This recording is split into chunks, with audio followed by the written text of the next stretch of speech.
우리 인사하겠습니다. 샬롬. 옆 사람에게 인사하겠습니다.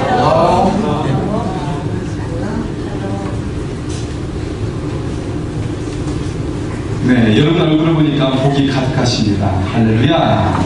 하나님을 사랑하시고 또 서로를 사랑하는 모습이 정말 축복이 가득한 그런 모습들입니다. 할렐루야. 네, 한 주간을 보내면서 여러분과 함께 나누고 싶은 말씀이 있습니다. 히브리서 11장 1절의 말씀입니다.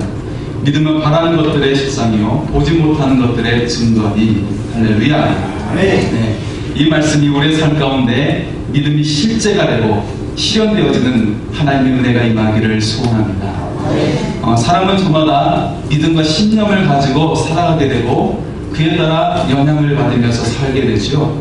그래서 부정적인 생각과 믿음을 가진 사람에게는 부정적인 일들이 일어나는 것을 볼 수가 있어요. 하지만 긍정적인 생각과 믿음을 가지고 살아가는 사람들에게는 긍정적인 일들이 일어나는 것을 알 수가 있습니다. 오직 우리는 성령의 인도하심을 받아서 선한 믿음을 가지고 선한 일들이 일어날 수 있기를 소원합니다. 아빠란 이름의 의미가 무엇일까? 예, 여러분 아마 어렸을 때는 아빠라고 불렀을 겁니다. 저도 좀 장성한 후에는 아버지라고 부르게 되는데요. 아빠란 이름의 의미가 무엇일까를 누군가 소개를 했어요. 아빠는 늘 손님처럼 잠깐씩 들르는 그런 사람이다. 세상에서 가장 바쁜 사람이다. 그래서 아이는 아빠라는 말이 바빠에서 유래되었다고 생각합니다. 예, 하지만 아이는 사람에서 알게 됩니다. 아주 조금씩 알게 됩니다. 그 손님이 젖은 길, 거친 길, 막힌 길을 마다하지 않고 하루 종일 먼 길을 걸어서 집에 돌아온다는 사실을 말입니다. 그의 발바닥은 쩍쩍 갈라져 있고 군데군데 피멍이 맺혀 있기도 합니다. 그래서 아빠라는 말은 바빠가 아니라 아파에서 유래되었다는 사실을 결국 알게 된다는 것입니다. 네. 우리 시대의 아버지를 우리가 다시 한번 생각해 보게 되는 그런 글입니다. 저는 오래전 사건에 대한 그런 그 기억을 가지고 있는데요. 아주 충격적인 그런 기사가 오래전에 실린 적이 있었어요. 그것은 이런 내용이죠. 남편은 직장을 다니고 있었고요. 아내는 의사였어요. 아내는 인물이 굉장히 출중했는데 대학 시절 킹카로 뽑혔던 그런 여자였습니다. 그리고 아주 친절했기 때문에 동네에서도 아주 사람들에게 유명한 그리고 인기가 많았던 그런 약사였어요. 그런데 남편은 그런 예쁜 아내와 살고 있으면서 불안한 마음이 있었어요. 그리고 의처증으로 발전하게 되었어요. 인기가 좋고 하다 보니까 그렇게 의처증까지 가지게 되었는데 아들이 태어나 보니까 이것도 또 의심이 가는 거예요. 이게 내 아들이 맞을까? 그런 생각이 들었어요.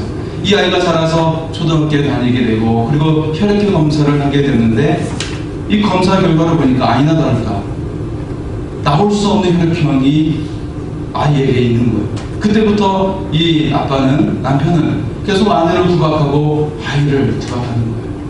내 아이 아니라고 어떻게 해서 난 것이라고. 그래서 계속 구박하니까 이 여인이 이 아내가 계속 고민을 하다가 결국 아들을 죽이고 자살을 하게 되었습니다. 남편이 이제 어느 날 병원에 가게 됐는데 아파서 병원에 갔는데 자기 혈액형을 보니까 지금까지 잘못 알고 있었던 거예요. 지금까지 예전에 아주 오래전에 검사했던 것이 잘못된 그런 결과로서 자신이 잘못된 혈액형을 알고 있었던 거예요. 즉 자신의 아들과 자기의 혈액형이 일치하고 있었다는 것입니다. 당시에는 유전자 검사가 없었을 때였어요. 한 가정의 충격적이고도 슬픈 이야기입니다. 실제 있었던 이야기입니다. 하지만 오늘날에도 어떤 가정에서는 일어나고 있는 그런 슬픈 이야기이기도 합니다. 한 가정에 있어서 가장이 그리고 부모가 어떤 믿음을 가지고 어떤 생각을 가지고 있느냐에 따라서 그 가정이 불행해질 수 있다는 것을 보여주는 사건입니다. 오늘 말씀에서는 정반대의 인물이 등장하고 있어요. 자신의 아이가 아니었지만 능히 받아들이고 기꺼이 그 아이를 위해서 자신의 인생을 바친 한 남자의 이야기가 등장하고 있습니다. 뿐만 아니라 자신의 아내를 진정으로 사랑하고 배려하고 그리고 이해심 많았던 남편으로서 그렇게 살아왔던 한 남자, 바로 예수님의 아버지이신 요셉의 이야기입니다. 물론 예수님은 성녀로 잉태하신 하나님의 아들이시지요. 우리가 주님 오심을 기다리는 이 대림절에 오늘 말씀을 통해서 우리가 진실된 믿음을 가지고 그리고 주님을 기다리는 믿음이 우리 가운데 있기를 소원합니다. 예수님의 아버지 요셉에 대해서 우리가 바르게 알아야 합니다. 사실 성경에서는 기록이 그리 많지는 않지요. 중요하지 않은 것처럼 여겨집니다. 하지만 예수님이 오시기 위해서 아버지 요셉은 매우 중요한 사람이다라는 말씀입니다. 오늘 남신도를 비롯해서 모든 성도들이 요셉에 대해서 바로 알고 그리고 그의 신실한 신앙을 닮아갈 수 있기를 소원합니다. 요셉처럼 바른 믿음을 가짐으로 여러분의 가정을 살리고 복되게 할 수 있는 하나님의 사람이 되기를 소원합니다. 요셉은 첫 번째로 의롭고 그리고 인격적인 사람이었습니다. 오늘 말씀 19절 말씀에 보면 요셉을 의로운 사람이라고 소개하고 있습니다. 즉 분별력 있고 깨어있는 사람이었다는 것입니다. 그러나 요셉은 그 정도에 멈추지 않았습니다. 이어지는 19절 말씀에 보면 그를 드러내지 않고 가만히 끊고자 하였다는 것입니다. 즉 청혼한 마리아가 아기를 가진 것을 알고도 드러내지 않고 조용히 끊고자 했다는 것입니다. 요셉이 의롭다 할지라도 정혼한 아내가 다른 아기를 가지고 있다면 굉장히 분노했을 거예요.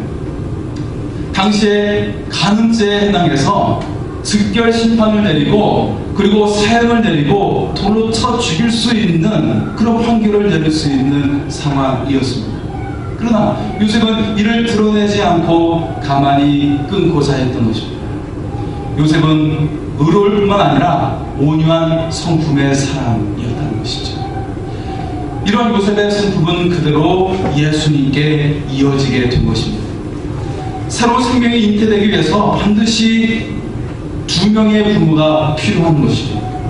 어미가 그 육체 속에서 10개월 동안 생명을 품지만 그 아비 또한 생명을 함께 품어야, 가슴으로 생명을 품어야만이 온전한 부모가 될 수 있다는 것입니다. 요셉은 하나님의 아들을 가슴에 품을 수 있을 만큼 가슴이 넓고 깊은 사람이었다는 것이죠. 두 번째로 요셉은 영적인 사람이었습니다. 영적으로 무지하거나 예민하지 못한 사람이었다면 하나님의 명령을 듣고도 깨달을 수 없었을 것입니다. 그러나 요셉은 하나님의 말씀을 분별하여 들을 수 있을 만큼 영적인 사람이었기 때문에 명령대로 순종해서 흠이 있었던 정혼녀를 데려올 수 있었다는 것이죠. 어떤 아버지가 신앙이 굉장히 좋았어요. 그래서 주일 예배를 드리기 위해서 온 가족을 같이 함께 차에 타고 그렇게 오곤 했습니다. 그런데 자녀들이 이 주일날 잘 못 일어나는 거예요. 그래서 이 자녀들 때문에 매번 예배에 늦게 되었어요. 그래서 한 번은 이제 아들한테 빨리 보채면서 늦게 온다고 짜증을 했습니다. 차 안에 분위기가 좋지 않았어요. 이 아빠는 미안한 생각이 들기도 해서 한 가지 재미있는 문제를 내기로 했죠. 자, 이렇게 말을 꺼내기 시작합니다. 어떤 초등학교 4학년 아이가 있는데 이 아이는 주일 예배를 아주 착실하게 드리고 예배에 빠진 적이 없었지. 한 번은 이 아이가 늦잠을 자고 말았어. 그래서 부랴부랴 일어나가지고 하나님 늦지 않게 해달라고 기도하면서 열심히 서둘러서 또 마을버스에 타고 오면서 오는 동안에도 계속해서 하나님께 늦지 않게 해달라고 기도했지. 그래서 이 마을버스가 잘 정확하게 시간을 맞춰서 도착을 해가지고 이 아이가 아주 급한 마음으로 계단에 오르면서도 하나님 늦지 않게 해달라고 기도하면서 계단에 올랐어. 그런데 너무 빠르게 오른 나머지 넘어지고 말았던 거야. 이때 아이가 말을 한마디를 내뱉었는데 무슨 말을 한 줄 아니? 물어봤어요, 그 아빠가. 그랬더니 이제 가족들이 대답을 합니다. 어떤 대답을 했을까요? 아이, 재수없네? 아, 오늘 좀 일찍 나올걸? 네. 아이고, 하나님 아파요. 네. 어떻게 이 아이가 대답을 했을까요? 네. 아이의 대답은 이런 대답이었습니다. 하나님, 그렇다고 미시면 어떡해요? 너무 늦었잖아요. 예. 너무 하나님께서 미시면 이렇게 대답을 했다는 것이죠. 이런 대답을, 이 정답을 아빠가 이야기하니까 차 안에 있던 가족들 다 웃는 거예요. 네. 그래서 우리가 영적으로 같이 힘쓰고 같이 커가는 것은 중요하지만, 예, 너무 따뜻하게 하는 것이 아니라 함께 즐거운 마음으로 웃으면서 영적으로 성장하는 것이 중요하다는 말이지요. 자, 요셉은 영적인 사람이었고, 또 세 번째로 요셉은 성령의 인도를 받은 사람이었다는 것입니다. 가족이 헤롯에게 쫓길 때 하나님께서는 마리아가 아니라 요셉에게 말씀을 주시고 계세요. 그래서 요셉에게 현명하셔가지고 그를 인도하게 하셨다는 것입니다.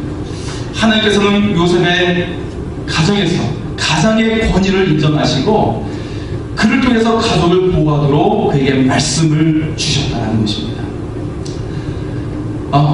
요셉에게 성령께서는 세 차례 걸쳐가지고 그에게 말씀을 주시고 계시는데요. 첫 번째는 예수님이 태어나실 때이죠.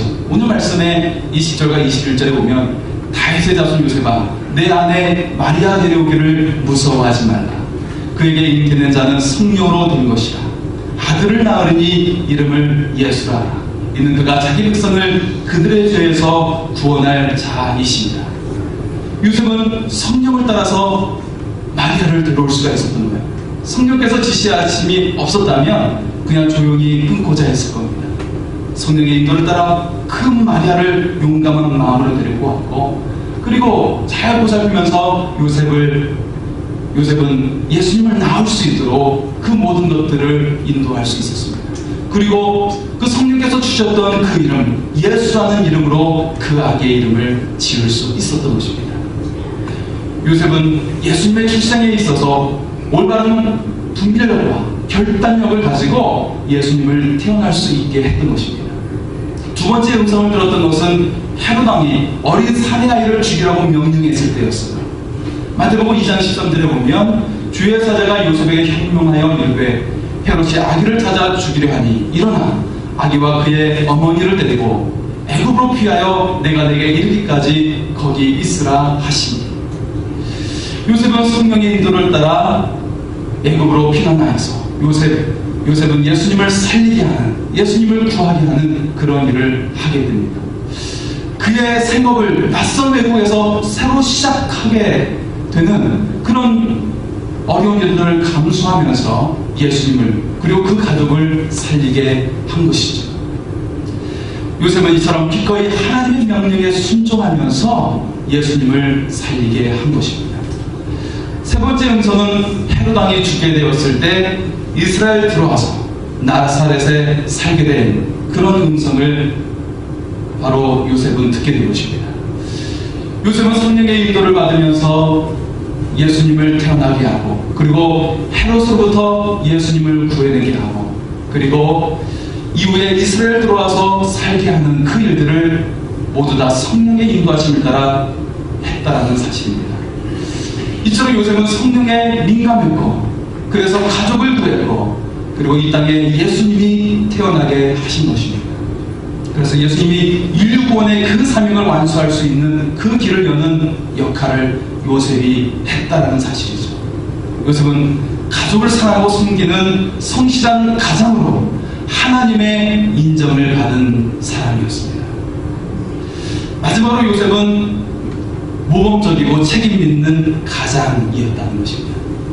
마가복음 6장에 보면 사람들이 예수님을 가리켜 말하기를 이는 마리아의 아들 목수가 아니냐라고 이야기하고 있어요. 자, 예수님은 목수였습니다. 아버지 요셉의 그 직업을 따라서 예수님도 목수의 그 일을 했던 것이죠. 아버지 요셉은 목수의 직업을 통해서 성실하게 가족을 부양하고, 그리고 자녀들을 훌륭하게 양육할 수 있었습니다. 그리고 자녀에게 자신의 직업을 물려주는 존경받는 아버지였죠. 물론 당시에 아버지의 직업을 물려받는 것이 일반적이긴 했지만 만약에 아버지를 존경하지 못한다면 그것을 이어받는 것이 쉽지 않았을 것입니다. 예수님께서는 우리들의 삶을 어떻게 변화시키고 계십니까?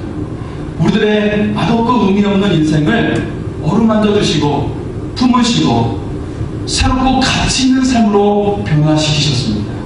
그런데 이처럼 예수님의 사람을 변화시키는 능력이 어디에서 왔겠습니까? 바로 나무 도막 하나하나를 정성껏 만지고 그리고 깎아서 의미와 가치를 부여했던 아버지 요셉의 그 손길로부터 예수님의 그 변화의 손길이, 사람을 변화시키는 손길이 오지 않았겠습니까? 오늘 이 시대에 교회가 바로 서고 가정이 바로 설 수 있는 비결은 바로 자녀 양육의 길이 있습니다.